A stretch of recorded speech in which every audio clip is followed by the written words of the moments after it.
So, eto nga mga sangkay, nagkagulatan na naman po. May bagong pasabog o good news ngayon sa Pilipinas. Si Pangulong Bongbong Marcos na dapat po malaman ng sambayan ng Pilipino.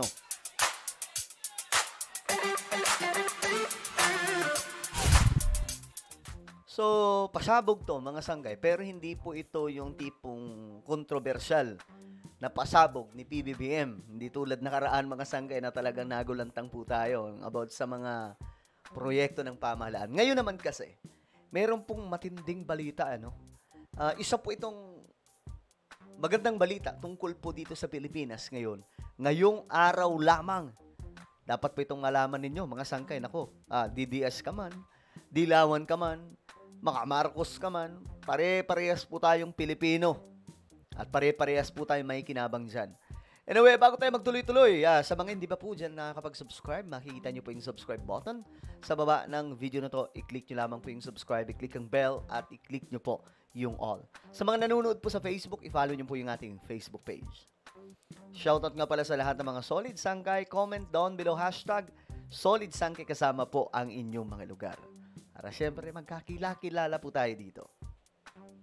Okay, ito na. Alam kong excited na kayo. Iba dyan, nagreklamo na. Tagal mo naman, Sangkay. Ilabas mo na agad. Okay, ito na. Ito yung balita. In 3, 2, 1. So, ayon nga po dito mga Sangkay, lumabas na. Inanunsyo na po ng Department of Transportation or DOTR, Secretary Vince Dizon, ang pinakamasipag nating miyembro ng gabinete. Napakasipag ng taong to. Sabi ko nga mga Sangkay, kung ito ay tatakbong senador, number 1 na senador ko to. Tsaka may future to, maging presidente ng Pilipinas. Mas magaling to kaysa kay Sara. Kung pipiliin ako, Vince Dizon o Sara, dito ako mga Sangkay. Magaling to. Hands-on mga Sangkay sa mga proyekto mga Sangkay na hawak niya. Sabi po dito, ipinahayag ni Secretary Vince Dizon na ilulunsad na ngayon, ngayong September, mga Sangkay, ang beep card.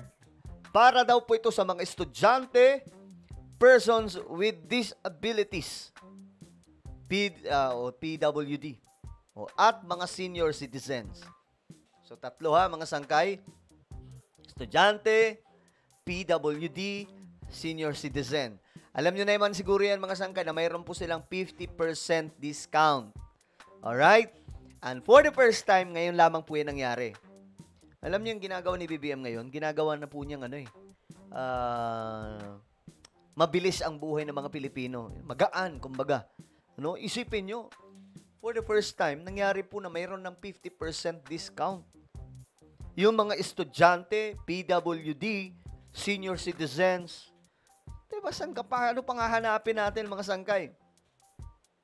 Ayon kay Secretary Dizon, otomatikong nakaprograma na sa nasabing card ang 50% diskwento sa pamasahe. Ngayon, mga Sangkay.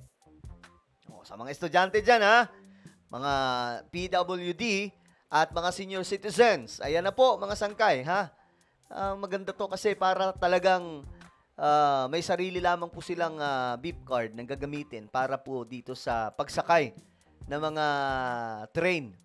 Magiging available ito sa lahat ng linya ng LRT at MRT. Naku po, kaya nga mga Sangkay, alam nyo kung si BBM lang ang magiging presidente hanggang sa ilang pang mga taon, di tuloy-tuloy itong ganitong klaseng programa. Kasi for sure, guys, pag nawala na po si PBBM, matik back to normal na naman po ang lahat. Marami na naman pong problema, mga Sangkay. Marami na naman pong, ang tawag dito, tataas na naman po yung rate ng inflation, di ba?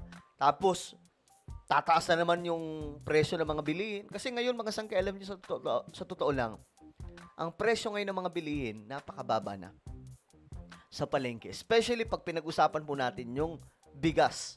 Napakababa kahit pumunta kayo sa mga palengke ninyo, mababa po talaga yung presyo ng bigas. Hindi po tulad doon na talagang umabot ang 60 to 80 pesos per kilo.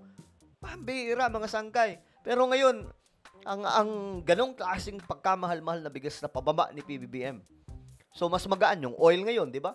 Ito nga ang sinasabi ng iba. Sa kabila daw po ng matinding nangyayari sa ating mundo ngayon, mga sigalot, problema sa ekonomiya, pang-iipit ng Amerika, mga sangkay, na nagpapataw ng mga matataas na taripa, ang Pilipinas ay hindi po naaapektuhan.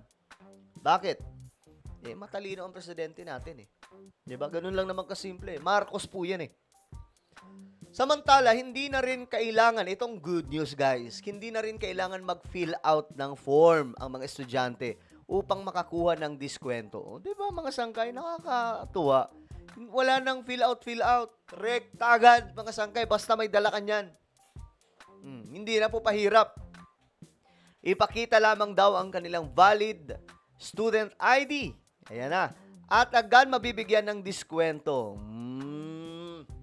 Ayun. Diba? Napakagandang balita na ito mga sangkay. Ngayon, good job din, no? Kay Secretary Vince Dizon. Secretary, mabuhay ka po. Napakasipag ng taong to. Everyday, makikita nyo sa unang mga balita, mga sangkay, lagi po yan andun. Tinitingnan po yung mga daraanan ng train, kung okay ba, ano ba ang nangyayari. Panahon po ni PRRD, mga sangkay, napakasipag din po ng taong ito. So, ngayon nga lang, masyado pong naha-highlight kasi nga po, isa na po yung secretary ng DOTR. Talagang yung mukha niya lagi, nakikita po natin lagi yan sa mga balitaan, mga sangkay. Mga proyekto ng ating pamahalaan ngayon. Diyos mio Marimar. Siya lagi po yan. Eto. Simula ngayong araw, sabi dito, August 13, hindi na kailangan mag-fill out ng forms ang senior citizens, persons with disabilities, at estudyante para makakuha ng 50% discount sa MRT at LRT. Ayon kay DOTR Secretary Vince Dizon, layunin nitong makatipid sa oras at maiwasan ng abala sa mga pasahero. Pilipinas pa naman mga sangkay, di ba? Napakarami pong dadaanan para po magawa yung, halimbawa na lang, mga sangkay. Kapag papasok ka sa airport, di ba? Ang dami pong kailangan gawin para lamang po makadiretso ka eh. Ang bihira, nascan ka na dito, scan ka pa sa kabila. Anak lang to ako Pero, well, ito, maganda to kasi, mga sangkay, wala na gaanong fill out ng form para lamang po makakuha mga sangkay ng discount. Aniya, inaabot kasi ng inaabot kasi ng 1 hanggang 1.5 minuto ang pag-fill out ng form na nagdudulot ng pagkaantala sa biyahe ng iilan. Exactly. Diba? Sana nga, mga sangkay, umabot tayo sa punto na iisa na lamang po yung card. Gaya ng ginagamit po mga sangkay sa ibang mga bansa, di ba? Isang card lang, ginagamit sa 7-Eleven, pagbili para po siyang bank account. O parang card, mga sangkay ng bangko na ginagamit. Sa pagkakaalam ko sa China, ganun mga sangkay, no? So, ayan, pila na kaagad at kumukuha na po sila ngayon ng eto, mga sangkay.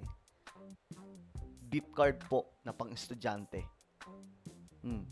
Yun, Alam nyo, talagang napakasimple lang nitong ating sekretary, si Secretary Vince Dizon. Napakasimple lang, pero tingnan nyo naman mga sangkay yung ginagawa.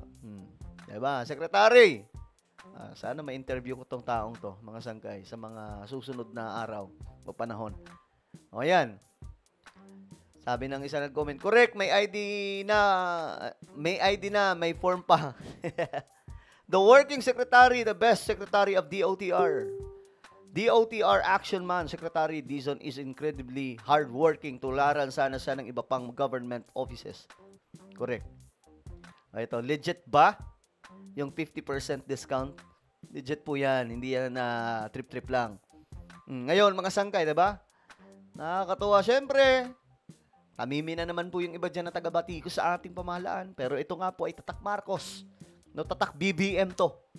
Well, ano po ang inyong opinion, guys? Just comment down below. Meron mo tayong YouTube channel, Sangkay Revelation. Hanapin nyo po ito ngayon sa YouTube. Dito nag-upload po tayo mga sangkay ng mga video na kapupulutan po ng kaalaman at aral. Especially pag gusto nyo yung mga content about sa mga information, sa mga nangyayari ngayon sa ating mundo, related po sa Bible prophecy. Naku, hanapin nyo po ito sa YouTube ngayon din. Sangkay Revelation ngayon din Then click the subscribe, click the bell, and click all. Okay? So ako na po ay magpapaalam. Mag-iingat po lahat. God bless everyone.